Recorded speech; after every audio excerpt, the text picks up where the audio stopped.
Hola, muy buenas noches. Bienvenidos nuevamente. Hoy a las 9 de la noche tenemos la transmisión y hoy por primera vez nos vamos a estrenar con el inglés. Vamos a ver a Juan Carlos en plena haciendo traducciones y tenemos un invitado súper especial, Marc White, con un juego que pues a mí me parece súper interesante, pero no quiero dañarles a todos ustedes la presentación. Entonces, Juanca, primero, dale la bienvenida a Marc, por favor.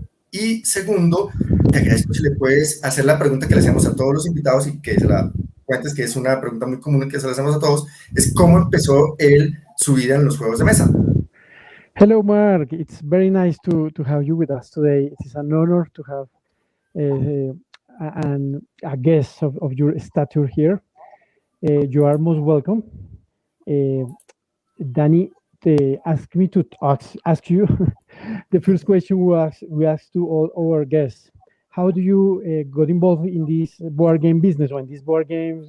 How do you know board games? And how long have you been playing board games?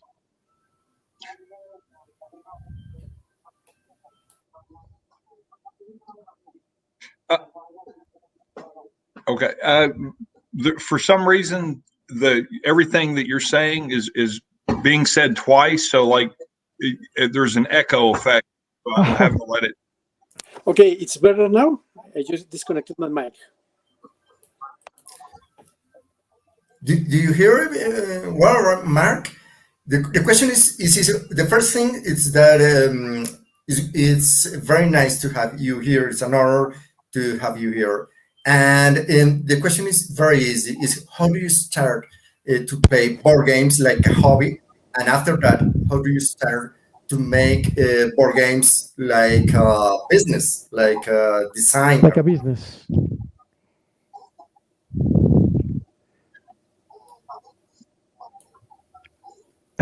Do you hear me, Mark? Or yes, yeah, I can hear you, Juan Carlos. When I was a kid, my best friend and I used to make games using baseball cards and basketball cards. Ok, Mark dice que cuando era un niño, él jugaba con cartas de béisbol con cartas de béisbol, sí. Ok. Perfecto. Y su comienzo como diseñador, ¿cómo empezó? ¿Cómo él definió el tema? And as a child, you play with baseball cards, and then what? How do you got into board games?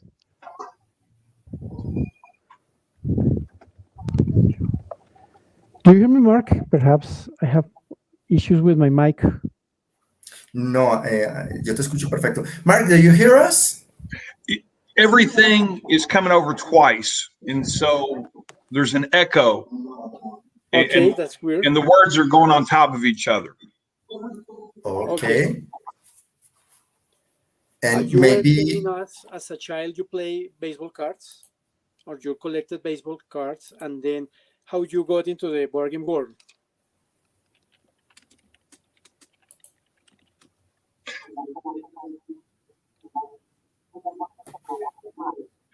Well, we made our own games using the baseball cards and basketball cards, but we collected a lot of different board games, a lot of 3M games, Avalon Hill games.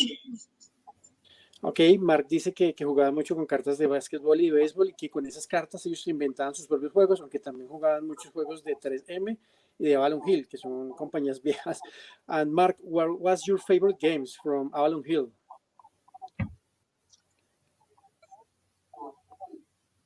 Do you remember? Well, I love games like Panzer Blitz was a really good game. And probably my favorite game growing up was Stratego. Ok, Mark dice que Panzer Blitz era uno de sus juegos favoritos, que es un juego de guerra ya de hace bastantes años, pero también le gusta mucho Stratego. Bueno, ¿qué más le preguntamos, Dani? Bueno, una cosa primero, creo que Mark tiene abierto el YouTube al mismo tiempo y eso le está generando el eco. No sé si le puedes decir si lo puede cerrar para evitar que tengamos ese delay, que creo que es el que le está molestando a él. Okay, Mark, Danny asks if you have YouTube open as well as the feedback. as a transmission. Perhaps that's why you are hearing us twice. Yeah, maybe I think that you have both StreamYard and YouTube at the different windows in your PC. So maybe that's making your echo and doing that communication. If you close your YouTube, it's a better idea because YouTube have a delay of maybe 10 or 15 seconds.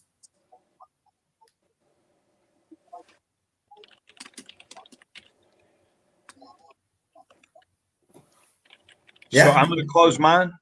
Yeah. Okay. Yeah, I think so. If you close YouTube, it's a better idea. We can make a better communication.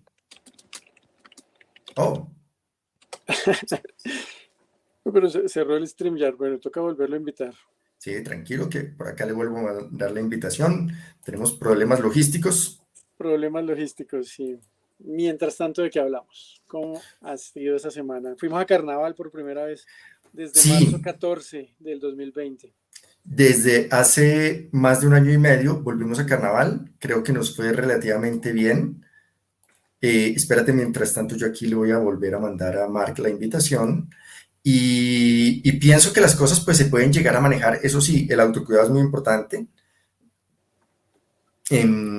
Y pues muy de autocuidado, de que todos estemos muy pendientes de lo que está pasando, que seamos conscientes. Igual fue muy divertido. Sí. Divertido. Hi, Marc, again. How are you? I'm good. I'm good. How are you? Perfectly. The communication is better right now? It's a lot better, yes. Perfect. Great. So maybe that YouTube will making some troubles. Well, Juanca, entonces, para que la gente en español nos escuche y entonces tú haces la traducción. Nos contaba entonces de sus juegos iniciales y todo el tema. La siguiente pregunta es, ¿en qué momento él pensó en diseñar juegos o él desde pequeño quería empezar a hacer este proceso de diseñar juegos? Okay, Marc, how long did you talk to design a game? Or this has been a desire since you were a child? Or it is a desire of later years? How long have you had in your mind the design? To make my own games? Yeah. Yes, to make your own games. You know, it's really kind of something that I've thought about all my life. But when COVID happened, I got furloughed and I was off work for close to a year. And so I just took the opportunity to really commit to getting Stymie published and trying to get the ball rolling to make this happen. Which, I mean, you know, for me, if I could make a living designing board games, that's what I did every day, that'd be kind of like a dream come true. This is something I've done my whole life. Marc dice que desde siempre ha querido diseñar juegos, pero que no fue sino hasta la pandemia del COVID, que en el trabajo de él, pues no es un despido, sino lo sacaron temporalmente mientras pasaba la pandemia. Sí, exacto. Y en esta pandemia él se comprometió a sacar el juego adelante con el tiempo que tiene. Que él siempre ha pensado durante mucho tiempo que sería una vida de ensueño poder vivir de diseñar juegos. That's great. That's great. Do you have other designs besides Stymie? I do. I've got 4 other games. One of them is a word game,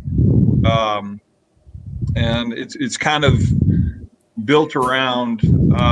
There's a game in the newspapers in America called the Jumble, where you'll have letters that are scrambled up, and you have to figure out what word they're supposed to be. There'll be clues. But it kind of is a cross between that and Rummy.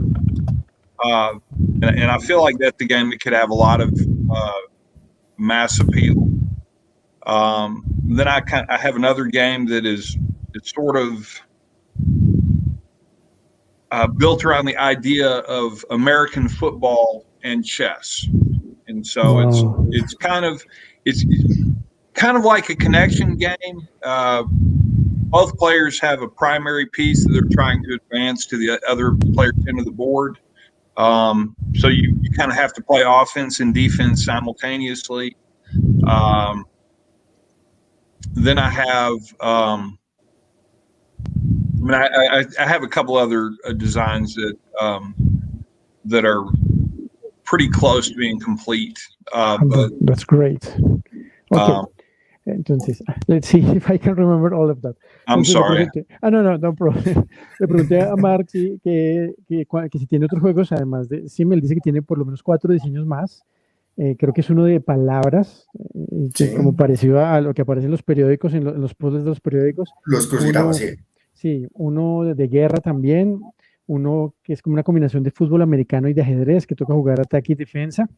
Sí. Y por lo menos tiene otros 2 diseños más que están cerca de completarse. Bueno, ahora sí, Dani, qué pena que te interrumpí. ¿Qué más? No te preocupes, sí, lo que pasa es que entonces toca hacer preguntas cortas para que uno nos responda y que puedas traducirlo. Sí. No, pero bien, creo que ahí recordamos todo. Marc, we will make some short questions in order to make short answers. No, don't worry, you can do it because Juan Carlos is going to work harder in order to translate your answers. Don't worry. I'm trying. Bueno, entonces, Juanca, pregúntale ya con respecto a Stymie, que es el juego pues, que vamos a presentar ahora. ¿De dónde le surgió esa idea? Y te pregunto por qué, porque lo estábamos hablando al principio, antes de que tú llegaras, de que llegara pues, la transmisión, y es, el juego es una mezcla muy sencilla, pero además muy profunda, entre Go y damas chinas. Entonces es un tema muy simpático y que nos cuente un poquito después de esa respuesta. Okay, it was supposed to be a short question, but sorry. From speaking about Stymie only, from where did the idea come to you? There's a game called Pente, which is a 5-in-a-row game. Yes. And it's based, Pente actually was derived from an ancient Chinese game called Gomoku. And they have another game called Renju, and they're all kind of connected. But I think Pente is a great game. And so when I first played it, I thought, this is a pretty cool idea. What if you could have something like this that incorporated movement? And I started looking at different games. That's when I learned about Go. And, Go obviously has a lot more depth than Gomoku or Pente. Yes. But still, so the idea of area control rather than, 5 in a row or 3 in a row or something like that, was something that I thought was more appealing. And so, there's a lot of things about Stymie, even though a comparison to chess may not be as obvious, being able to control the center of the board. There's a lot of tactics in Stymie, but it's also a game of strategy. So but when I first played Pente, that was kind of what got the ball rolling. Okay. And then as I started, as it started to evolve, different things about different games kind of influenced it. Okay. Entonces Marc dice que hay un juego que se llama Pente, que es como un tricky, pero en vez de hacer 3 son 5 en línea, y que está basado en un juego que se llama Gomoku, que también es el juego, si mi memoria no me falla, hacer 6 en línea, y que ese mismo juego está basado en un juego que se llama Go, que de pronto muchos de nosotros conocemos, un juego milenario que es mucho más profundo. Go tiene sus raíces con control de área, o sea, uno tiene que controlar el área del tablero, no es solo hacer conexiones entre las fichas, y que Stymie también tiene un elemento de control de área. También tiene un parecido al ajedrez que no es inicialmente apreciable, pero entonces que fue Pente, el juego que inicialmente puso a Marc en el camino de diseñar Stymie. Creo que eso es todo. ¿Se me pasó algo, Dani? No, ahí estuvo el resumen perfecto. Y Juanca, pídele a él que nos cuente un poquito. Las reglas son súper sencillas, es una hoja de reglas que ahora se las voy a mostrar, pero que si él nos puede contar rápidamente cuál es la forma de jugarlo, porque es súper sencilla, pero una estrategia increíble detrás. Okay, Mark, in your words, can you describe Stymie? How does it play? See, in your words, what is Stymie? Okay, yeah. So each player has 13 stones Okay. that begin the game off the board, and there's one piece called the antipode, and it has a gold side and a silver side. So there are 13 gold stones and 13 silver stones, and the antipode starts in the middle of the board and it never leaves the board. So in a way, you can kind of think of it, even though it can serve as an extra piece for, yes, there's an antipode. It can, whatever side is up, like if the silver side is up, silver player controls it. And it moves like the rook chess. All the other pieces only move one space, but all the other pieces can jump, and the antipode cannot jump. But the board starts empty except for the antipode. And players alternate putting pieces on the board, but they cannot put a piece in a space that is adjacent to a piece already on the board. So at the beginning of the game, the eight spaces that surround the antipode, you can't put a piece down. And so then and gold moves first. And so after gold puts the first piece down, silver can't put a piece on any of the 8 spaces that surround the gold piece on the board, or any of the 8 spaces that surround the antipode. And so then the players take turns putting pieces down, and it doesn't take long before there are no more spaces to put a piece on the board.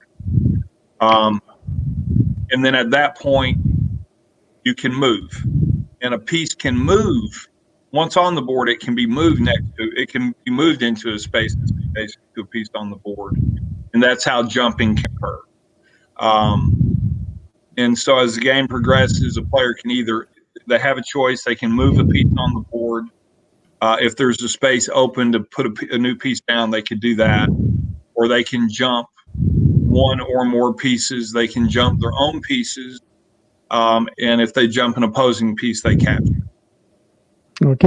Bueno, en esta, Dani, no puse mucho cuidado porque estaba mirando unas preguntas, pero bueno. No te preocupes, entonces yo traduzco. Sí, Sí, fresco. pero hay 13 piezas plateadas, 13 piezas doradas. Sé ¿De que acuerdo? primero como que se ponen turnos los jugadores poniendo una pieza Sí. y otra pieza, y cuando están las 13 piezas de cada jugador es que se puede empezar a mover. O sea, aquí hay una fase como un setup y una fase de un juego después. Pero no entendí bien cuál es el objetivo del juego. Entonces, pero, sí. Hay un paso que te saltaste que es súper importante, y es la pieza que se llama la antípoda. Es que no que lo es una entendía. pieza Okay. que tiene, sí, los dos colores. Por un lado es plateado y por el otro lado es dorado.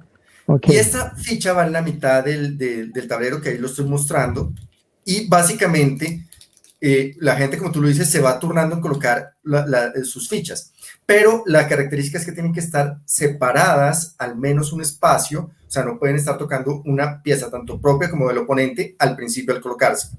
Cuando ya todo el tablero está ubicado, que este es el setup inicial que tú nos contabas, ya se puede empezar a mover las piezas, pero se mueven de forma octogonal, no en diagonal.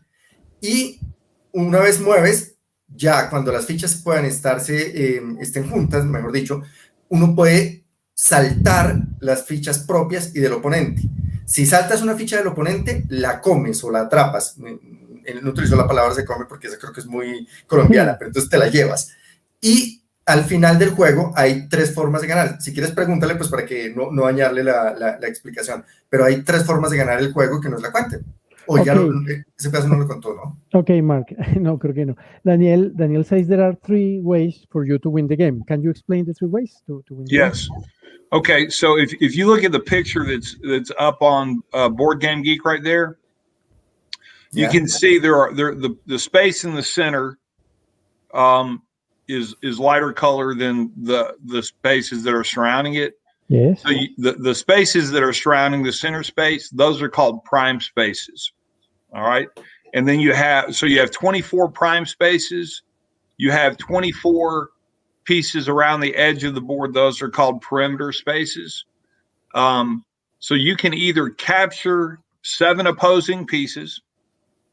You can get 7 of your own pieces in prime spaces, or if you eliminate all of the opposing pieces from prime spaces, any of those three ways you can win. Ok, entonces Mark dice, sí, que hay tres maneras de ganar el juego. Una es capturarle siete piezas, Fichas, sí. 7 fichas al oponente. Otra es tener 7 fichas en espacios principales. Los espacios principales son los que están adyacentes al centro, ¿lo entendí? O los que están más cercanos al Sí, los que centro. están en ese gris claro ahí en Sí, la foto que está, son esos 25, perdón, 24 porque el del centro no cuenta. ok. Y la tercera forma es sacar al oponente de estos espacios principales que están alrededor del centro. Esas son las tres maneras de ganar el juego. Exactamente, exactamente. Y pues básicamente el juego es sencillo de explicar.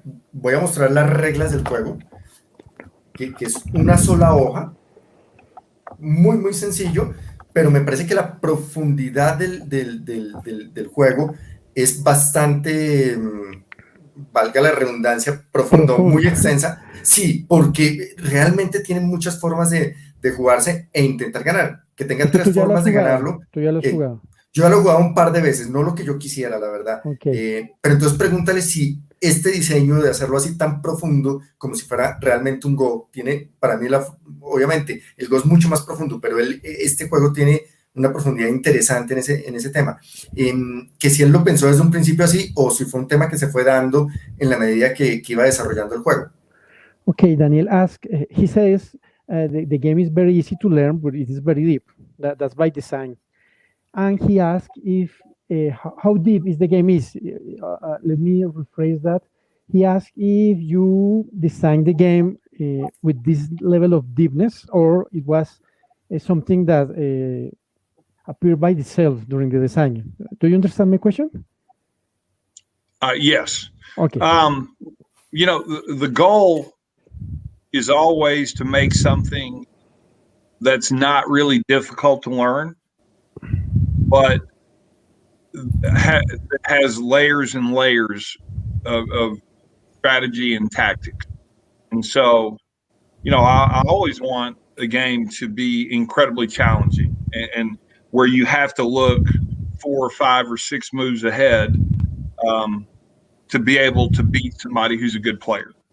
And so that, I mean, you know, it may not always work out, but that's kind of, and with all the games that I have, there's always one aspect of them that's going to be extremely unique compared to any other game you might find. And, you know, for Stymie, I think the antipode is such a key piece because the way that it interacts with everything else on the board, it's very, very unique. There's not, as far as I know, there's not another game that has a piece like the antipode. Okay. Yeah. Entonces Marc dice que la meta, sí, que la meta siempre ha sido hacer un juego profundo, pero que sea fácil de aprender. Sobre todo si uno juega con un rival que sea difícil, pues el juego se vuelve mucho más retador. Sí, sí, como muchos juegos abstractos, yo me imagino que si uno juega con alguien que no le pone mucho entusiasmo, pues es más fácil ganar, pero si uno juega con un jugador experto o pues que sepa lo que está haciendo, uno tiene que pensar 5 o 6 jugadas más adelante para poder pues ganar de una manera. También dice que los juegos que él tiene, no los que ha diseñado yo, sino que los que él tiene siempre tienen algo especial, algo único. Entonces esta ficha de antipode es única, o sea que él no ha visto un juego abstracto en todos los juegos que él ha jugado o que conoce que funcionen con una ficha así como el antipode. Entonces que eso es algo único que tiene este juego. ¿Me faltó algo, Dani? No, y realmente concuerdo con lo que él pues, nos está contando, me parece que le da una profundidad bastante interesante. Hay unas preguntas de Andrés que yo me voy a permitir leerlas para que tú se las hagas a... sí, pero Jorge preguntó primero, pero sí. Dale, entonces espérate, yo busco la pregunta de Jorge, ¿dónde la tenemos? Sí, que preguntó que cómo lo imprimió, que si lo imprimió en China o cómo lo imprimió. Algo así preguntó. Sí, y cuéntale que le vamos a hacer preguntas de la gente que está viendo el programa, por favor. Okay, we have some questions from the audience. A friend named Jorge asks, Mark, how do you print the game? Did you print it in China? Did you print it in America? What was the process?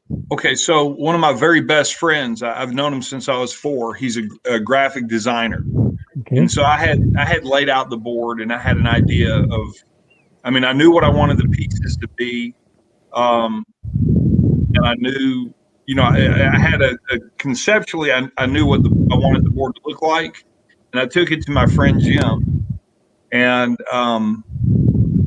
the artwork, the photography on the box, the Stymie logo, the Mindfield Games logo, all of that stuff. That was Jim's vision of how he put it all together. I mean, the 7x7 board with the perimeter spaces, the prime spaces, and the center space. That was my idea. Having the space be round because the pieces are round. That was my idea. But the presentation, that was my buddy Jim. So he did all of that. He put it together, and then we sent it away to boardgamemaker.com, which is in China. Okay. And so actually what I did was I paid them to make the box and the board. And then I ordered the pieces also from China. And then the rules I just had printed here. And so I had everything sent to me at basically where I live. And so every time somebody gets a game, I put it together, and then I'll mail it to them or however I get it to them. Ok, entonces Mark dice que tiene un amigo que creo que se llama Jim o James, no le entendí bien. Entonces él es amigo desde hace muchos años, desde que tenían 4 años se conocen. Entonces él es diseñador gráfico, entonces Mark tenía el concepto en la cabeza de cómo quería que fuera el juego, de los espacios centrales, los espacios principales y los espacios del perímetro. Y el amigo lo volvió juego. Sí, hizo el arte, hizo el logo de Stymie, hizo todo. Y después, una vez ya tenía este concepto, lo mandaron a una página china que olvidé el nombre. What is the Chinese webpage called, or the business? The place that did the board in the box is boardgamemakers.com. Thank you. Entonces lo mandó a esta página, boardgamemaker.com, que es China, y que ellos imprimieron el tablero y las fichas, fue lo que le entendí. Sí, las fichas. Las fichas. Y las bolsas, pregúntale por las bolsitas que me parecen súper bonitas. Sí, también se hicieron allá. Y las fichas son estas. Daniel says the box are awesome. The box were done by this Chinese business as well. The box and the board came from boardgamemakers.com. The pieces I ordered, they're like vase fillers is what they are, but I looked until because I wanted it to be gold and silver. I like the colors. I like the marble background on the board. And so that was because I kind of, in my mind, I always kind of picture 2 Greek philosophers playing the game. I kind of wanted something that would emote that kind of, energy. Okay. And so putting the pieces together, and the antipode was the hardest piece to figure out what it was going to be. And have you ever seen those earrings that people put in their ears that are really big and round? Yeah. Yes. Yeah. That's what the antipode is. It's called and so I use model paint, and I just blot it one side in gold paint and one side in silver paint. Okay. And so when I do the next production, which I'm hoping is going to be in the neighborhood of 2,500 games, I'm going to have to figure out a way to have everything put together at a separate, because I can't bring it all here and put it all together piece by piece. Okay. So I need to find a place where everything can be done in the same spot. And I don't know if I'm going to do, one of those, what do you call the deal where you do like a drive to get 500 orders for your game, a PL 500 or something. But the next time that I do a production for the game, it's going to be bigger, and hopefully I will be able to figure out how to have everything done in one space and Okay. with game. And then that way, I can have it on Amazon. I want to be able to sell the game, whether it's in Colombia or I've sent copies of the game to people in Romania, Italy, Russia, obviously throughout the United States, Colombia, and thank you guys so much for taking the time here. But I want people from all around the world to be able to play it. Okay. I want to introduce it to different cultures, and fortunately, all of the feedback I've gotten from everybody has been really positive. Okay. And let's stop here to Give us a translate, second, please. and I will get right back. Okay, entonces Marc dice, retomando, sí, que él mandó a hacer el juego en China y lo que le hicieron en China fue la caja y el tablero, que eso se lo mandaron a su casa en Y las Estados Unidos. bolsitas. No, entendí que no, que de otros sitios cogió muchas las piezas las cogió de las decoraciones de la sala, por ejemplo. Las reglas las imprimió en América. Las reglas en primera América. Y la antípoda, que fue la pieza más complicada de conseguir, es uno de los aretes que se ponen las personas acá, que él lo pinta de dorado por un lado y plata por otro lado. Cuando él vende un juego o necesita entregar un juego por cualquier motivo, él mismo pone todas las piezas y las junta y lo envía. Entonces él dice que la siguiente edición de Stymie quiere que sea por lo menos de 2.500 copias. Entonces, que esa solución que tiene en este momento no le sirve por varios motivos, pues porque no puede, o sea, si va a imprimir 2.500 copias, de hacer eso a mano pues el trabajo y el tiempo y el costo. Sí, entonces quiere una solución que le hagan todo en una sola empresa, que de esa manera él espera llegar a Amazon, que espera vender a Colombia. Él ha mandado copias a Rumanía y que lo que él quiere es como expandir esa cultura pues por todo el mundo. Creo que básicamente eso fue lo que dijo. Sí. Okay. Hay un Espero tema que no se me haya importante. olvidado nada. No, hiciste el resumen perfecto. Okay. Juanca, me gustaría que le preguntes a Marc si él en algún momento contempló salir, por ejemplo, a un Kickstarter a mostrar el juego, a una plataforma de esa manera para mostrarlo. Y segundo, él nos contó que recibió muy buen feedback de su juego. Chévere, si nos puede contar a dónde lo mandó, que le han contestado, y segundo bueno, que no, pero entonces una pregunta a la vez. Una pregunta a la vez, la del Kickstarter.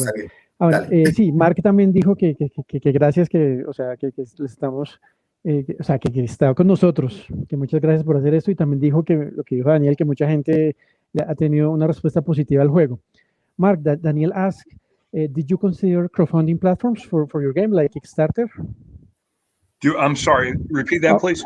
Okay, did you consider crowdfunding platforms like Kickstarter or GameFounded? Well, that's what Kickstarter was what I was trying to think of. I think when I do the next production, I'm going to try to do a Kickstarter program. Okay. Marc dice, sí, que parece que no lo consideró para la tirada inicial, pero que para lo siguiente probablemente lo va a hacer por Kickstarter. Kickstarter, como que pronuncia. ¿Cuál es la segunda pregunta? La segunda era con respecto a cuál ha sido el feedback que él ha recibido de las personas que mandó el juego. Okay. Daniel asks, you just said, Marc, that you have gotten great feedback from many people. How did you get this feedback? You ship the game? How did you contact these people? Well, I had a couple of them contact me, and then I started looking on Board Game Geek at games. Well, the games I looked at specifically were Go and chess, and I tried to find people that like those games and gave ratings and comments for those games. Okay. And I reached out to them through the Geek Mail, and I asked them if they would be interested in playing Stymie. I told them they could look at my game or look at my website, and if they were interested, just let me have their address, and I'd send them a copy of the game. And so, I mean, because the fact is, not everybody loves abstract strategy games. Yes. And so, you know, somebody whose favorite game is Candyland is probably not going to love Stymie. Yeah. But the people that like chess or the people that like checkers, those are the people I want to hear their opinion, because to me, those, you know, chess, Go, shogi, those are the giants of the abstract strategy game world. And if I receive positive feedback from the people that play those games, then I know that's worth something. Ok.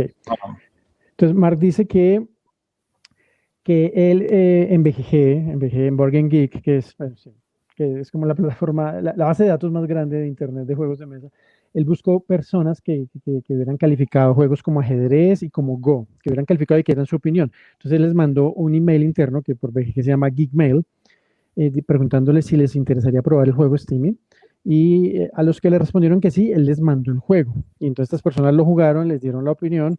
Y entonces él dice que, pues, que la opinión de estas personas es muy importante para él y que si sabía que era positiva, pues entonces el juego logró su meta porque a estas personas les gustan los juegos abstractos. Que él sabe que hay muchas personas que no les gustan los juegos abstractos, que si a una persona le gusta Candyland, obviamente este juego no le va a gustar. Entonces por eso él buscó específicamente personas que le gustaban juegos como ajedrez, Go, checkers y shogi, que son todos juegos abstractos. Listo. ¿Qué más?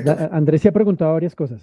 Sí, son 4 preguntas. Pero antes de que le haga la pregunta a Andrés, y qué pena con Andrés, yo sí quisiera saber qué feedback le han dado. O sea, ¿se le han dicho que el tema positivo, la mayoría, o qué ha sentido él de la gente a la que le mandó el juego? Yo, por ejemplo, fui una de esas personas que contactó Marc y de verdad me sentí súper honrado que una persona de afuera me contactara y él me mandara el juego por su cuenta y costos me lo mandó para que yo lo probara. ¿Cómo fue la respuesta de la gente? ¿Qué sintió él? And Mark, Daniel wants to know explicitly what these people, what was the feedback? and if you got any negative feedback from someone? Have I gotten any negative feedback? Yes. I got negative feedback from one person who he misinterpreted the rules, and I asked him, he said that you can win the game in 3 moves every time. And I told him, I said, well, you know, I will play you as many times as you like for any amount of money, and I will bet you that you could never beat me in 3 moves. And I was curious why he would say that, and I asked him, I said, can you please explain to me how you think you can win the game in 3 moves? And he said that he didn't owe me an explanation, and he had nothing else to say. I don't know what his motivations were, but and I actually have had other people comment to me about what he said, and I mean it was kind of curious. I don't know what his motivations were. Clearly they weren't positive, but anyway, I've actually done a rewrite. I mean, it's not a massive rewrite. I just clarified a couple of things in the rules. So that was good. It was good in the end. But you know, the only thing I can think is in the rules, like in the rules that Daniel has, it says as play continues, players will have 3 options, and that's either put a piece on the board, move a piece that's on the board, or jump. And so his statement was, as the rules are written, you can win in 3 moves. And so I guess the interpretation has to be that he felt like you could take all 3 of those options every turn, which you only get 1 option. Okay. And so, and in the clarification in the rules, I just said, as play continues, players must choose 1 of 3 options. Which, and I mean, probably I've either given away or sold 50 copies of the game, and there's never been anybody else that misinterpreted that rule. But you know, and I sent him an email. I said, and I sent him an updated version of the rules. And I said, I appreciate you. I said, well, I didn't feel like the rules are ambiguous in any way. I appreciate you opening my eyes to the possibility, and I don't expect you to change your opinion, but I'm going to send you this just for clarification. And so I sent it to him, and I never heard anything back. But I mean, it's, the fact is, there's not a shortcut. I mean, there's not an easy route. Okay. Entonces Marc dice que, bueno, no le pregunto exactamente lo que me dijo Daniel, sino la pregunta que quedó fue que si había recibido algún comentario negativo. Él dice que más o menos 50 copias que ha vendido o ha entregado para hacer reviews, para hacer reseñas, solo una persona ha tenido comentario completamente negativo que decía que podía ganar en 3, o sea que el juego no servía para ganar en 3 movimientos. Y pues Marc lo contactó y le preguntó que cómo podía ganar en 3 movimientos, le dijo que jugara con él, le dijo que incluso podía apostar dinero, que no podía ganar en 3 movimientos, pero ese tipo le contestó que él no tenía nada más que probarle. Pero entonces a raíz de esto creo que fue bueno porque Marc redactó de nuevo las reglas, que no completamente, sino que redactó algunas partes para que haya mayor claridad y que no ha tenido más problemas con esto. Que Marc cree, porque esta persona ya no le contesta, o sea, sí, ya no le contesta, que Marc cree que lo que pasa es que él malinterpretó las reglas en cuanto a qué se puede hacer por turno, porque parece que solo se puede hacer una de 3 cosas por turno, pero como que este señor entendió que la podía hacer 3 veces y de esa manera pues pensaba que podía ganar muy rápidamente. Pero entonces me parece que sí salió algo bueno acá, que fue que las reglas quedaron un poco más claras. De acuerdo. Y aunque Marc le mandó las reglas, pues no le contestó nunca más. De acuerdo. Sí, lástima, pero me parece que como tú lo dices, fue un tema positivo al final. Sí, de acuerdo. Sí. Ahora, la pregunta, bueno, pasemos con las preguntas, Andrés, que son muy interesantes, con los colores, y me gustaría que le dieras un pedacito, es porque el clásico es blanco y negro, y él habla de plateado dorado. Ok, aunque la primera pregunta, Andrés, ¿la hacemos en orden o bueno? Sí, en orden. Andrés, la primera pregunta de Andrés es que dice que le causa curiosidad el origen del nombre del juego. Entonces pregunto esa primero y luego pregunto la segunda. Porfa. Ok, Andrés ask you, Marc, he's curious about the name of the game, the origin of the name of the game. The name Stymie? Yes. Yeah. How did you come with it, or what does it mean? Okay, so when in 1994, the first time that I ever played the very first version of this game, I was playing a guy that I worked with, and he got to a point in the game where he didn't have a good move to make. And this was the basic idea of the 7x7 board, the 7 pieces, that all was right out of the gate. That was kind of my vision, but there were a lot of differences. But he was faced with, it was his turn and he didn't know what to do. And he goes, man, I feel stymied. And I said, and at the same time, we both said, ooh, that would be a good name for the game. And so that's how it happened. Ok, lo que le entendí. Marc dice que en 1994 está jugando el juego con un amigo, o lo que tenía en la mente, o de pronto es otro juego, es que no estoy seguro. No, es este. Sí, o sea, sí, pero es como en 1994, eso fue lo que le entendí. O sea, hace muchos años está jugando con un amigo y llegó un momento en que el amigo estaba totalmente bloqueado. Entonces él dijo, bueno, me siento bloqueado, y que en inglés es Stymie. Entonces está totalmente bloqueado, entonces los dos dijeron como al tiempo, ese es un buen nombre para el juego, y pues ahí salió el nombre del juego y el origen del nombre. De acuerdo, de acuerdo, interesante. La otra pregunta que tenía Andrés era la del color, del dorado y plateado, pero sí me gustaría que le añadieras un poquito, y es con respecto a si descartaron el tema blanco y negro por todos los temas que ahora son políticamente incorrectos de hablar de blancos y negros, hacer comparaciones, o si simplemente fue que les gustaba más el dorado y el plateado. Ok, Andrés and Daniel ask about the color selection of the game. Many abstract games use white and black. I have played many abstract games that use those colors. Why did you choose these silver and gold colors?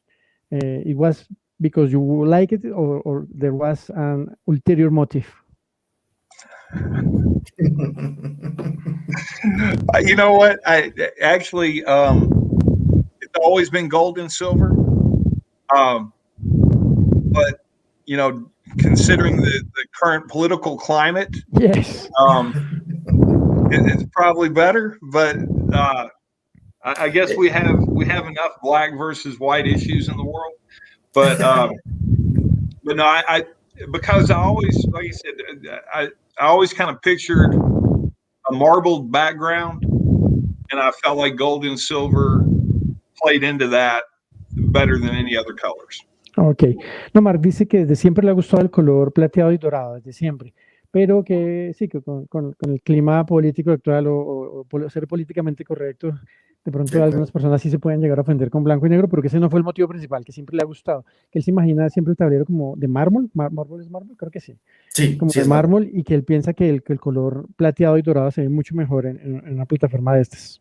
De acuerdo. Ahora, hay un tema importante, que es la siguiente pregunta de Andrés, que a mí también me causó muchísima curiosidad cuando Marc me contactó para probar el juego, cuando lo recibí, que en ningún lado en la caja del juego ni en BGG aparece referencia a él como el diseñador del juego. Y pues sí me causa curiosidad, y Andrés también. Entonces, si le puedes hacer la pregunta. Sí, another question from Andrés. He asks why did you decide to not write your name as a designer, on BGG or on the game box? Okay, so I've tried to get my name on Board Game Geek. I've submitted several edits and several corrections, trying to get myself listed as a designer. Okay. And I keep getting rejected. They say that I have to be connected to a game. And my answer is, I only have one game, and I'm trying to connect my game to it. And they keep telling me that my submission is being rejected. And then they give me a link to follow, and I follow the link, and then I get rejected again. And because my name is not in the database as a designer, when I type my name in, it says name not found. And then I give an explanation in the bottom, and then they reject it. And so I don't know why. That's weird. That's weird. Because there's Nestor Games. Yes. The website. Nestor Romeral. Yes. Yeah, the website, all of his games, all of those things. The reasons why they're telling me I can't have my name on there are all contradicted by the fact that his name is associated with all of his games. And so I don't know. I mean, but I've got another submission out right now, trying to get my name associated with the game. Okay. Entonces Marc dice I haven't gotten a reply yet. Que en BGG no ha podido poner su nombre como diseñador. O sea, él tiene una cuenta de BGG, pero no tiene que hacer unos pasos adicionales para poner como diseñador, que lo ha intentado muchas veces y lo han rechazado, y que a él le parece muy raro y no ha podido hacerlo. Y sí, yo lo he hecho varias veces, es algo relativamente sencillo. Quién sabe por qué lo están rechazando. De pronto piensan que hay algo ahí que está funcionando mal. Pero entonces él lo compara con otra persona que es Nestor Games, que es un español que hace también juegos exclusivamente abstractos, o sea, que le han dicho que no se puede por tal y tal motivo, y él mira a Nestor Games y ve que sí, o sea, que él sí lo ha hecho. Entonces que hay una contradicción ahí. Sí. Y pues básicamente no ha podido. Digamos, te voy a hacer el resumen de lo que le alcance a entender. O sea, no lo pueden poner como diseñador del juego porque no aparece ningún juego a nombre de él. Y entonces no lo han podido asociar en la base de datos de diseñadores para que quede él como diseñador. Es que tiene que primero ser diseñador para que lo asocien, pero eso es fácil, de pronto hasta lo puedo ayudar. Ahorita le digo. Bueno, si le puedes dar una mano, sería increíble para ese tema. And the other part of the question is why your name doesn't appear in the box, because it doesn't, right? No. Well, okay, and in retrospect, I might have done that differently, but because I have several games that are going to come in under the name Mindfield Games, but also, are you guys familiar with Abstract Games magazine? No. Okay, well, there's a guy named Kerry Hanscom. Okay. And there's a link to his website on Mindfield Games website on mine. But in the Abstract Games magazine is his publication. But in his magazine, do you know who Chris Berm is? No. he designed GIF, he designed Yinch, he Ah, no, designed yes, I Star. know him. I have all his games. Yeah, I just okay. didn't understand the name. All right. Well, Gary Hanscom interviewed him Okay. about GIF and about some of his games, and he was talking about the issues that he had with different companies that were publishing games, and he was saying that the publishers lack the understanding that there is definitely a place in the world for abstract games, but they were really more interested in games with themes. And you know, in my perfect world, Mindfield Games would be a place for Chris Burns games, or there's a guy named Brett Picotti who invented a game called, or designed a game called Push Fight, which is a really, really great game. And there's a few other guys out there that have games that are not super well known, but I would love for them to be able to use Mindfield Games as a forum and a format to introduce their games to the world. And so I put Mindfield Games on the box, and I think in my blog, in my very first blog, I use my name. And I mean, you know, the fact is, right now, for the most part, I am Mindfield Games, but I just I don't know. Rather than make it a game by Marc White, I'm thinking on a broad, because I feel like if I could be, and kind of like Nestor Games. I mean, because he sells a lot of games that are not his original design, but he's received the rights to put them out there. And I have a lot of respect for him and what he's done. But my thinking is, if you bring a lot of people from this world together, then we have a chance to really be successful as a group. And that's why where Stymie can be played right now is on boardspace.net. And ultimately, I want Stymie, my goal, and are you guys familiar with chess.com? No. Chess.com, yeah. Okay. No, I don't. Well, it has over 50 million members. Yeah. Okay, and they pay between $2 and $9 a month to be a member of chess.com, and you can play puzzles and you can study games and you get all. And ultimately, I would love to have that be, you know, what Mindfield Games is, where people could subscribe to the website. They would have a chance to play people from all around the world, play Stymie against, which you can do right now on boardspace.net. There are some things that I would love to be available to people on my website that are not necessarily available on BoardSpace. But Dave Dyer is the guy who designed that website, and he's got like 80 games on there. Yes, a lot of games. It's a great website, and you know, I really have a ton of respect for Dave and what he's done.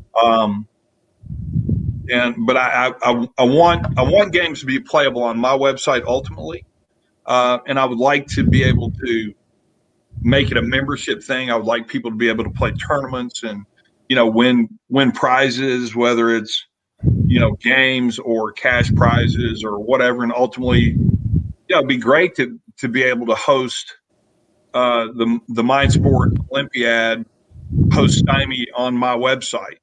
Okay.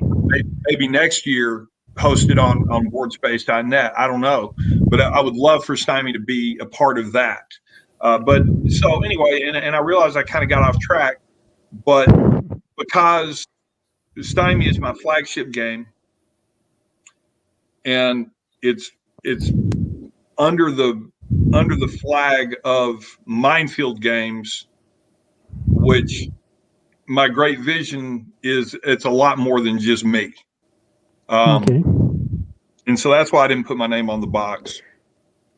Ok, entonces Marc dice que en retrospectiva de pronto hubiera hecho las cosas diferentes, pero que no puso el nombre de él, sino puso el nombre de Stymie, que es su juego principal, porque, y la empresa de la publicadora. Sí, Algo, aquí lo voy a poner. sí, No sé si lo alcanzas a ver. Mindfield no, Games. Voy a Mindful escribir. Games, porque él piensa que sí, que eso es más importante que como él. O sea, que él quisiera que todos llegáramos al sitio web de él, no solo con juegos diseñados de él, sino de pronto, como hace Néstor Games, que es un diseñador español de juegos abstractos, que él imprime juegos de no solo los que ha diseñado él, sino de muchas otras personas, que él lo respeta muchísimo. Entonces, eso, que es más grande de lo que, o sea, crear la comunidad, que es más grande que el nombre de él. Entonces, la empresa como tal. ¿Qué más que aquí sí dejé hartas cosas por fuera, Dani? ¿Qué más? No, pero creo que lo importante, tú lo estás resumiendo. O sea, Sí, eso lo estoy resumiendo. Porque él habló obviamente de Chris el Bourne. punto, sí. Chris Bourne es un diseñador de juegos, de pronto de los juegos abstractos que más me gustan, que es Ginge, el proyecto Gift, y de una revista que se llama Abstract Games Magazine, que lo estaba entrevistando a él, pues sí, es que no entendí bien el punto ahí, pero sí, eso No, también no, digo. no. Pero es básicamente el tema que tú estás diciendo es por cómo arrancó él por el tema y decidir no entrar él, sino pensarlo más en grande y él lo que quería era trascender desde el punto de vista de su empresa más que él como diseñador. Aunque él dice que tal vez él cambiaría un poquito ese pensamiento ahora de acuerdo a lo que ha desarrollado, pero pienso que esa es la idea. Juanca, pregúntale con respecto a si su decisión de hacer el juego abstracto era más porque él ya lo tenía diseñado de esa manera o porque él de alguna manera piensa que los juegos abstractos son más sesudos, no sé cómo puedas traducir esa palabra, que los juegos temáticos que algunas veces se van por lo bonito y no por la esencia del juego. Okay, let's see if I can ask this. I think that Daniel is asking why did you design an abstract game and not an thematic game, for example? O sea, why did you set for an abstract game explicitly? Yeah, and Mark, the question maybe it's whether if we ask about if you think that the abstract games are smarter than the thematic games. I don't know. Or harder to play or deeper. Harder, exactly. You know what? I just have the ideas that I have are the ones that I go with, and so it's not,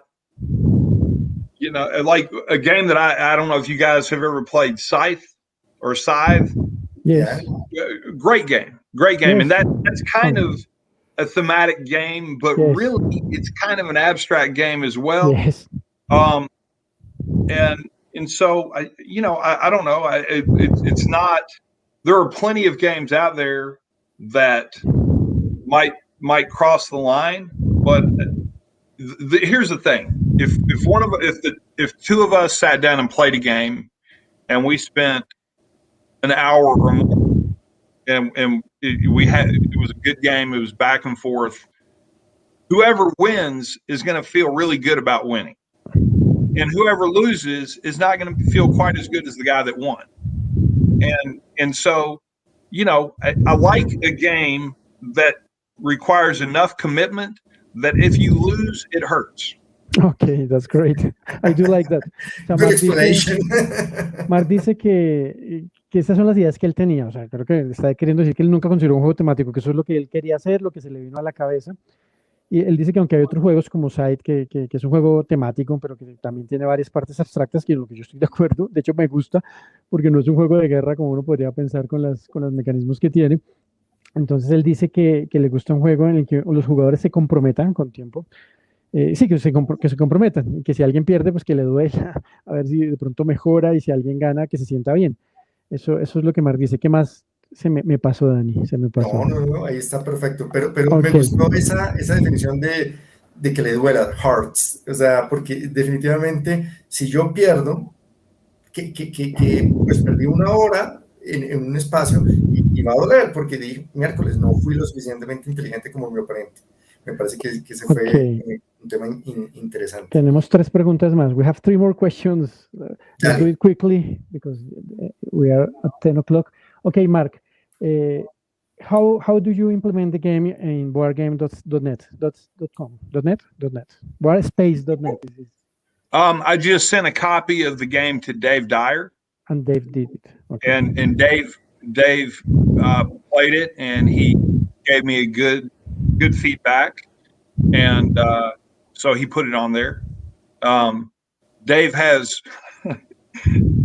some pretty strong opinions, and so he didn't necessarily embrace a couple of the rules that I had or whatever, but anyway, ultimately he put the game on there as I asked him to, and I really am thankful for that. And again, I have, he's somebody that loves abstract strategy games. Yes. And I have a tremendous amount of appreciation and respect for him, because I think he's a really important guy in the board game. Yes, he is. I have been a member of boardspace.net since 2010. I like the website a lot. Entonces Marc dice que él simplemente le mandó una copia a Dave. Dave es el programador principal de esta plataforma boardgame.net, si mi memoria no me falla. Sí. Esa está igual en el grupo, alguna vez lo puse, es principalmente de juegos abstractos y por eso pues es genial para este juego, pero también tiene otros tipos de juegos. Pero entonces Dave hizo todo el trabajo, Marc simplemente le mandó el juego y aunque creo que le dio retroalimentación de algunas cosas que no le parecían o algo así, pero que le gustó lo suficiente para ponerlo en el sitio web. And Marc, about this same question, Andrés asked, is there any other online implementation of your game at this moment? No, and the next implementation is going to be on my website, and I've been trying to find the right programmer to put it on my website. But that's the next. That's really my next goal. Entonces Marc dice que no hay, bueno, le pregunté que si había otras implementaciones del juego, que eso lo ha preguntado Andrés hace rato en línea, y él dice que en este momento no, que solo está por Board Space, que la siguiente implementación va a ser en el sitio web de él, y está en este momento mirando con un programador cómo lo va a hacer. And Miguel asks, what is your website, or what is your website? How we can see your website? The social media about Facebook, or maybe if you have Instagram, if you can send us the links in order to put in the comments and in the YouTube transmission. So I just established a Twitter handle today. Okay. I'm not really great with social media. Okay. So that is a work in progress, but I just typed up my website, and then my Twitter is, I'm going to put that on there. El chat. Sí. Sí, lo va a poner. Bueno, Marc dice que hasta hoy puso Twitter y que él no le gusta mucho o no es muy bueno con las redes sociales.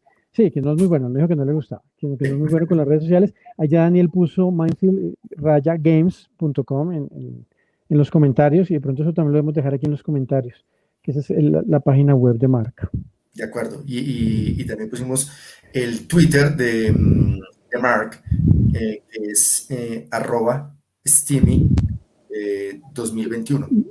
Listo, ese es el Twitter. Ok. Sí. ¿Y qué le preguntamos? ¿Cuánto cuesta el juego y dónde lo compramos? Muy importante, claro. Sí.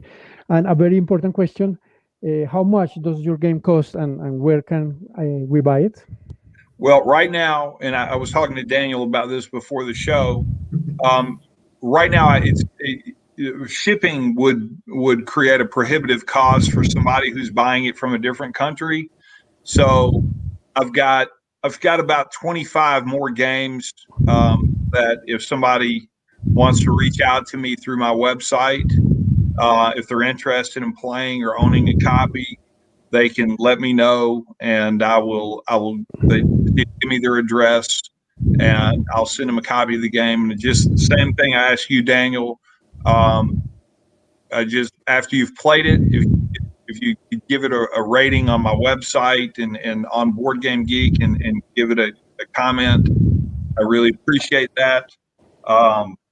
So again, I've got about 25 copies left to give out as kind of a promotional thing. Okay. And then like I said, I probably am going to look into the Kickstarter deal. Okay.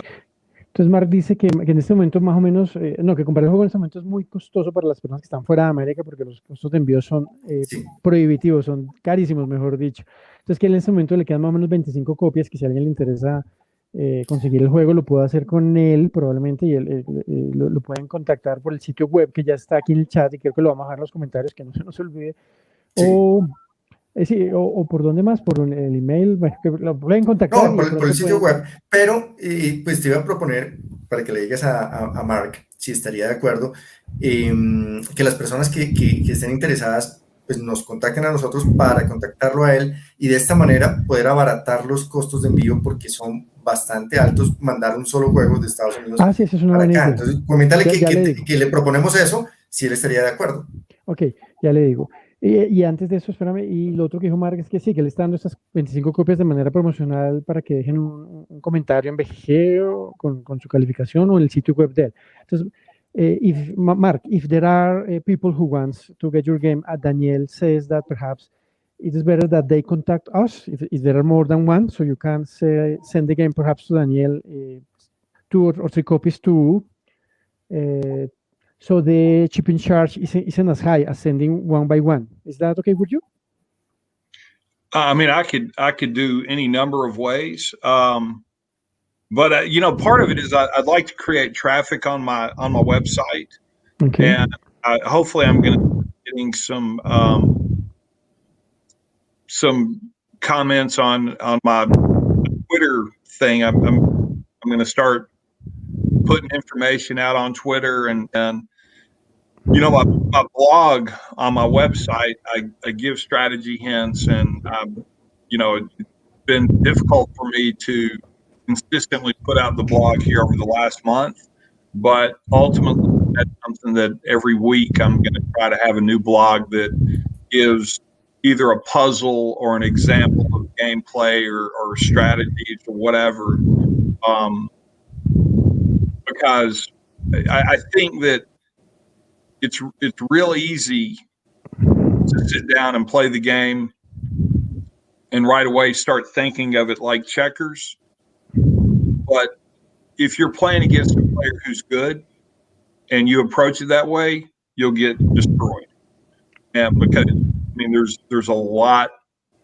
I mean, the opening part of the game, so much of it is just, you know, battling to establish position and the sequence that you do things and having initiative and everything else. Those are key factors early in the game.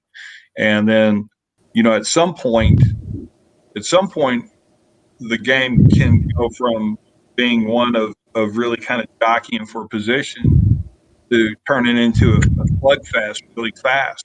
And, you know, I mean, if on a given turn a player loses 2 pieces, that could be a huge loss. You know, losing 1 piece on a turn, that's usually you can create a situation where if a person threatens one of your pieces, you can make a counter threat to recapture a piece and you come out even. But if you can create a situation where you can capture 2 pieces and not lose one of your own, that's a devastating play. And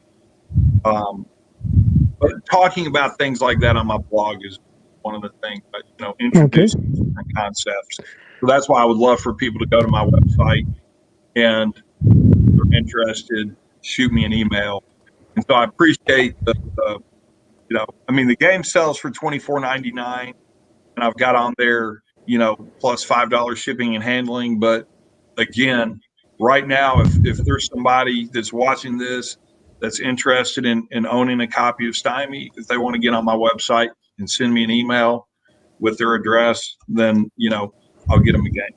Ok, entonces, aunque me fui un momento, Marc dice que en ese momento, que sí, que él está abierto a hacer cualquier tipo de cosas. En ese momento lo que más le interesa es llevar tráfico a su sitio web, que el juego se vende por $24.99, que es barato, pero Es muy como están los barato. juegos ahorita con $5 de envío también es barato. Bueno, el envío es interno a Estados Unidos, pero que si alguien está viendo el programa y le interesa obtener el juego, puede ir al sitio web de él, le puede dar el email y me imagino que entonces pues lo contacta para ver cómo se lo manda o algo así.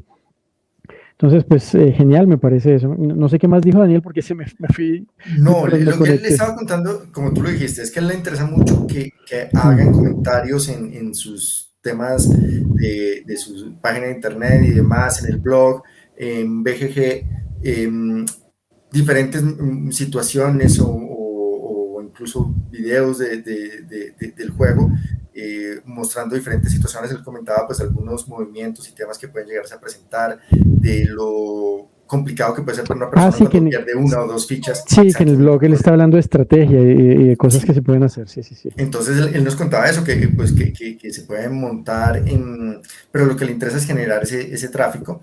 Pero pues obviamente yo creo que si la gente está interesada, él dice que asume los costos, pero es que son muy altos. Incluso el Sí, otro día, es que de pronto no expliqué la pregunta bien, pero si hay más de 2 personas, de pronto a través de nosotros. sí, exactamente, eso es lo que yo le iba a decir en ese momento, pero Sí. si quieres lo hago yo, lo haces vos y contarle que lo que nosotros estamos pensando es que pues lo contacten a él y nosotros como coordinar acá internamente el envío para Sí, que si se lo son más manden de por una ti. copia, sí, eso le Sí, conviene a fíjate que le Marc. costó Claro. $26 enviar solamente mi copia. Y el juego vale $25. Entonces, obviamente, para una sola persona es costoso, pero él va a asumir ese costo. Me parece tampoco que sea muy Sí, la idea exagerado. no es aprovechar. Cuéntale un poquito. No, pues es complicado. Bueno, sí, pues vamos a ver si puedo. O si Ok, quieres, no, Marc. yo le digo, Mark, Ok. our idea is very simple. Is if somebody in Colombia is interested in acquire your game, it's that maybe we can help you in order to receive the package and give to the persons who wants to do that. And maybe if that persons want to contact us and we tell you about that. Maybe we can, you can save a lot of money because when For you shipping. send the box to me, it costs $26 to send that box. And it's very expensive. I think so. Maybe you can save a lot of dollars sending two, three, or four games. Okay. Yeah. Well, I'll look into that. And I appreciate the offer very much. Thank you. And the idea we are talking about to the people, to the audience, that the idea is that they give you content in your website or your blog in order to make, for example, a video playing the game, and maybe that give you a lot of traffic in the. Okay. Okay, I promise I will play your game soon. The I appreciate that. last Juan Carlos Saturday have I a was. lot of games. Sorry, he have 3,000 games in her No. collection, so it's not easy that Juan Carlos play a game. But I promise you, next Saturday I will Next bring Saturday. the game. I will make a video with you and me playing. It's a promise. Well, Yes. that'd be awesome. Juan Carlos, what is your favorite game? My favorite game is an abstract-like game. It's called Dungeon Twister. Dungeon Twister. Do you know it? I don't. Sí, Marc me preguntó que cuál era mi juego favorito. Le dije que Dungeon Twister. It's a game from 2004 from a French designer, Christophe Bollinger. It's an abstract game. It's an abstract game. It's like chess in a dungeon, and there is a zero luck or very low luck, which Yeah. I really like. Dungeon Twister. What about you, Daniel? What's your favorite game? Right now, well, I have a lot of games that I really love. Well, but I will tell you that Acquire is my favorite game because it's a very easy game, and they have a lot of luck. I know it, but it's easy to show and to ¿cómo se dice? Now, Acquire is a 3M game, right? Yes, it's Yeah, the Tram a game very old from the game from 1970s. 1969. I think so. Yeah, 3M has a lot of good games. I've gone on eBay and I've acquired a whole lot of the 3M games and the Avalon Hill games that I had when I was a kid, and so that's that's just. And my son, whenever he's home, we play a lot of different things. He doesn't play me in Stymie very much because he doesn't have a lot of a chance to beat me, but he's good at other games. Okay. Entonces Marc le preguntó a Daniel que cuál es su juego preferido, entonces Daniel dijo que Aqua era su juego preferido, y pues Daniel sí estaba explicando que por qué Aqua es su juego preferido, aunque Daniel no lo dijo tan rápido como siempre, se demoró, como que había varias opciones, pero bueno, dijo que Aqua es... Sí, es que estaba teniendo en mi cabeza Terraforming, estaba Sí. con Terraforming Mars, con Uy, no Acquire. sabía yo pensaba que Aqua era el juego preferido de Daniel sin lugar a dudas. No, Y entonces ahí Marc le estoy- preguntó si era Aqua era el de 3M, que ellos fueron creo que la publicadora original en 1969 o 1970. No, Y entonces 69. Marc, sí, yo creo que es 69, y Marc dice que sí, que él ha estado comprando por eBay varios juegos de Avalon Hill y de 3M, que son juegos de cuando él era niño, y que sí, que le gustan mucho, que por ejemplo este juego Stymie, que él diseñó, él tiene un hijo y el hijo no lo quiso jugar mucho con él, principalmente porque no tenía mucha oportunidad de ganarle, porque me imagino que pues Marc, o sea, en un juego abstracto, sí, el que sabe más tiene una ventaja grande, y la curva de aprendizaje generalmente, porque no he jugado este juego, es grande. Sí, es muy, muy, muy fuerte.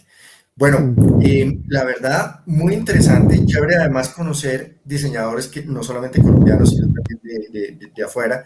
Eh, Primero, Juanca, pues agradece el inicio, y segundo, dile que aquí está abierta las puertas cuando él quiera y que este es su canal, y muchísimas gracias por acompañarnos. Okay, Mark, Daniel says that thank you so much for being here with us. It's great to have designers not only from Colombia but from all the world. And this is your home. This is your house. The show. If you want to do anything in the future, you can come with us, and we will play your game soon. So it's great to have you here.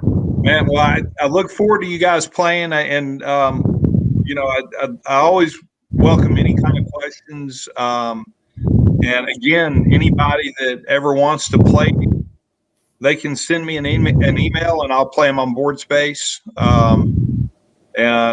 But guys, thank you so much for having me. This is awesome. I really appreciate your time and helping me make other people aware of it.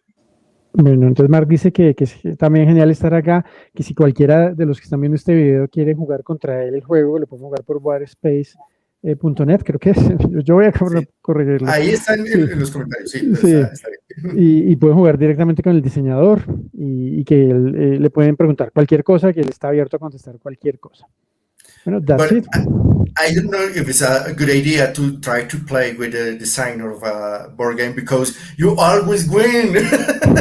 Well, I'll tell you what, man. My brother James has been beating my pants off lately. So, but yeah, you know, that's kind of one of the things too. And obviously, I've played it a lot more than most everybody, and so I should be better just because I've played it more. But one thing that I like about it is I don't think of myself as unbeatable by any stretch. There's a lot about the game that every time we play, you know, I learn something else, or another idea occurs to me. Okay. And so I'm kind of a student of the game as well. I'm trying to get better all the time. Okay, entonces Daniel dijo que de pronto jugar con él no era tan buena idea, lo dijo a modo de broma. Jugar con él no era tan buena idea porque siempre va a ganar Marc, pero entonces Marc dice que el juego, o sea, que él todavía es un estudiante del juego, que el juego tiene mucho que ofrecer, y eso es muy así en los juegos abstractos, que el hermano de Marc, que es un jugador de ajedrez, bueno, eso me lo dijo a mí antes del programa, un jugador de ajedrez de hace muchos años, últimamente le estaba ganando, entonces que él no se considera imbatible de ninguna manera. Y pues chévere, pero chévere. Eso demuestra lo profundo que Sí, es el juego. sí, yo sí creo que es profundo. Es que los juegos abstractos son fáciles de aprender. ¿Cómo es el dicho? Fácil de aprender y una vida para... Difícil de... O sea, un minuto para aprender y una vida para dominar, algo así. I think that the game is very deeply, very Very deep. Deep, yeah, sorry. Because you have a lot of strategic and different ways to win the game. And this is a very nice to have in a game. So congratulations, and maybe we will meet soon in this channel. Thank you so much. Thank you guys. Y'all are awesome, and I'm gonna try to brush up on my Spanish so I can understand what y'all y'all are saying without You must, translating. you must do it because maybe the next time you will be here in person, not in a website. Maybe, I think so. That'd be great. That would be great. But I appreciate everything you're doing. It's awesome. So thank you so much. Well, you're most welcome, Mark. Right, guys. It was great. All right, great to meet y'all. I hope you have a great night. And to everybody that's watching, thank you guys for tuning in. Okay. Thank you. Muchas gracias por estar con nosotros. Sí, Muchísimas eso dice. gracias por vernos. Gracias por acompañarnos. Exactamente. Y ojalá lo podamos tener aquí en persona dentro del podcast. Sería muy chévere. Bueno, nos vemos y muchísimas gracias por acompañarnos. Nos vemos el próximo martes, 9 de la noche.